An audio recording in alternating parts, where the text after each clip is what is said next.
And we're going to go in and we're going to do a 2D milling. We're going to do a 2D contour. You could do a pocket, but we're going to do a contour.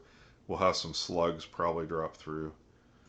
And we need to use a cutter that's small enough that it leaves this size radius. So I believe we put an 1/8 inch end mill in the mill tool library to do this with. 1/8 inch flat, 3 flute. I'm going to select the tool. 40 inches a minute is a little fast for an 1/8 inch end mill. Slow that down a little bit. Go to geometry. What are we cutting? We're cutting this edge, and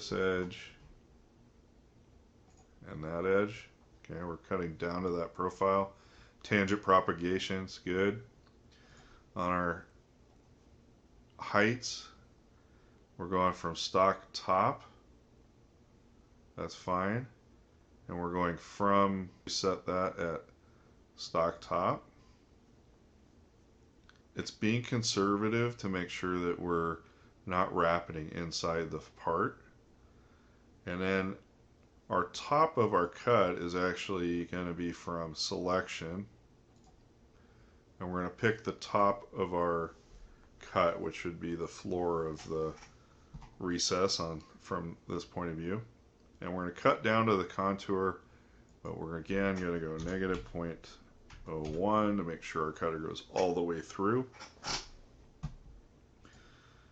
We're going to go to the next thing. We're going to go to wear compensation. Okay, we're going 20 inches a minute.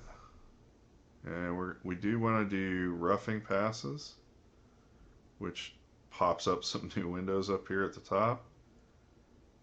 So our finished pass, we want it to be, let's make it 0.005 for this size cutter. Okay, our roughing passes, that's pretty aggressive. I don't think we want to go that much with an 1/8 inch cutter. That's almost, it might be close to 80% its diameter.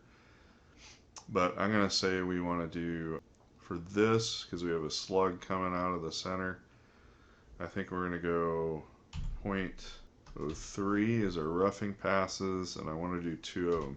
That way if we get some chatter or noise on this when we're cutting through the slug, we've got another rough pass to protect our finished pass. Okay, we're going to do multiple depths. And we're going to go in 30,000 steps.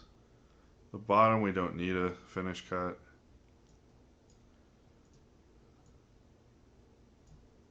And we're going to finish only at the bottom level.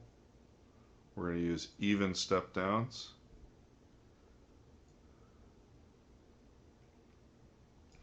And in this case, I do want to select smoothing on, because we're doing curvatures. I'm going to go to the next. I don't want to keep the tool down. I want to pull up. There's a lot of things to avoid here. We might have clamps. So we're going to deselect that. This part is so small it won't make much difference. Get our lead in radius. That's fine. Comes in at 90. We've got 12 thousandths linear lead in first. And I don't want a vertical lead in radius. We'll leave that out. And let's use same as, let's see if the lead out and lead out the same works fine. And we hit accept. Okay, that's not correct, and if it looks like we're gouging into the part on 2 of the cycles and they're not going deep enough.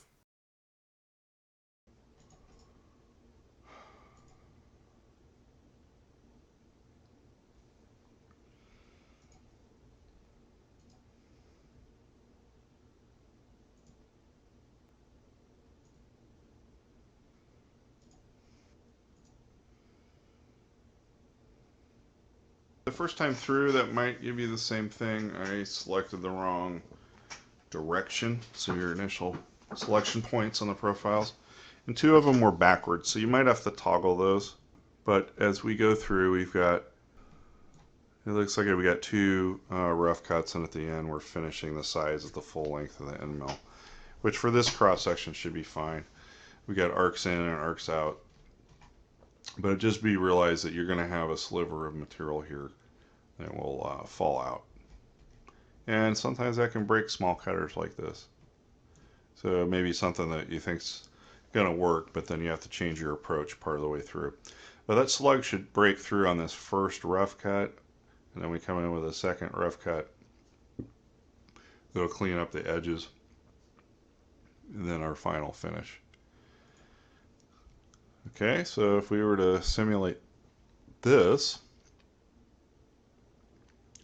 again, we have material in there. That's not really showing, but our toolpath would come in and do this bit. Okay, that's it for this part. So I'm sure you're getting as fatigued as I am. You have 3 NC files and 3 setup sheets that you'll need to submit for this project. And yes, you do have to submit them one at a time. It makes my life a lot easier on the grading end of things if I can do all the grading within Canvas instead of downloading zip files for each student, sorting through whose files what. Anyway, should be pretty straightforward. You just hit add file. You guys have been doing that for a while. This is is probably the second to last part in the sequence, and I'll catch you on that one when we do the dash 101.